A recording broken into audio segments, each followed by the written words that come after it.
तर तुम्ही माणसानं पोरं अशी क्लासरूममध्ये मोबाईल बघत का बसलेत. तर रामकृष्ण हरी मित्रांनो, आज आपलं शूट करायचं होतं म्हणून आलो होतो आपण गडावर.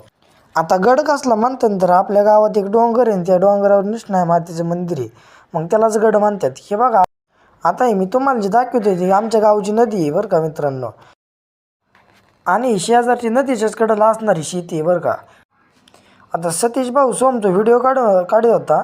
आता तू माणसाने मागलं काय तर मित्रांनो, हे टावर आहे बरं का आपल्या गावातला, एअरटेलचा टावर आहे. मग आपण आलो होतो महादेवाच्या मंदिराच्या तिथं व्हिडिओ काढायला. मग पोरांचं शूट बीट चालू होतं. मग पोरं म्हणली आता नदीला जायची. मग काही नदीला जाऊन शूट काढलं. मित्रांनो, पूर्ण व्हिडिओ बघायचा असेल तर यूट्यूबवर टाकलेला आहे आपण. मग हे बघा, सँडअपची तयारी चालू होती. आता सँडअपचं नियोजन महादेवाच्या मंदिरात केलं होतं.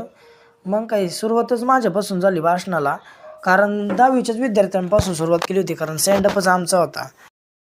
मग सर्व मुलांचा आणि मुली